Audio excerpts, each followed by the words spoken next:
Oh my God छर्लङ्ग भयो अब त होइन। यो देश चलाउन सकिँदैन भने भारतलाई स्टेट बनाउन दिउँ, भारतलाई दिने नेपाल दिउँ। दुर्गा प्रसाद कहाँबाट परिचालित मान्छे हो, कसको दलाल हो भन्ने कुरा यी भिडियोहरू हेर्दा थाहा हुन्छ के। भारतसँग मिलौँ, भारत एउटा ठुलो देश हो, संसारलाई एक दिन भारतले कन्ट्रोल गर्छ।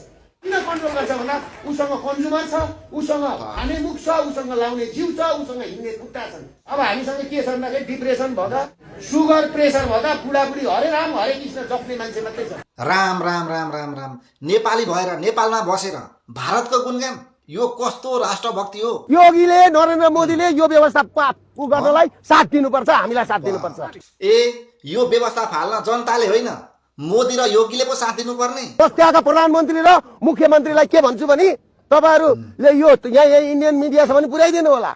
यो व्यवस्था परिवर्तन गर्नु भएन भने तपाईँहरूको देश 5वटा टुक्रा हुँदैछ, 5वटा टुक्रा हुँदैछ। ओ माई गड, इन्डिया टुक्रिनबाट जोगाउन पो नेपालको गणतन्त्र फाल्न लागेको। नेपालको व्यवस्था फाल्नुको अर्थ यो रहेछ नि, इन्डियालाई जोगाउन नेपालको व्यवस्था फाल्ने होइन त। इन्डियाको हकितको लागि नेपालका सोझा साझा जनताहरूलाई भड्काएर मर्न र मार्न लगाउने। 1 नम्बरको हाम्रो देशको 1 नम्बर प्रदेश टुक्रिँदैछ। फर्स्टमा 1 नम्बर प्रदेश कोशी प्रदेशको 1 नम्बर पहाडी जिल्ला सबै टुक्र्याउने रणनीति हो। आफ्नै देश टुक्राएर भारतमा गाब्ने यो कस्तो रणनीति हो। 15-20 दिनमा तपाईँहरू घरमा चाहिने पेट्रोल डिजल सबै स्टक गरेर राख्नला ग्यासहरू, किनकि अब यो आन्दोलनले व्यवस्था परिवर्तन गर्छ। तिम्रो आन्दोलन यो व्यवस्था अवस्था परिवर्तन गर्न केही पनि होइन रहेछ।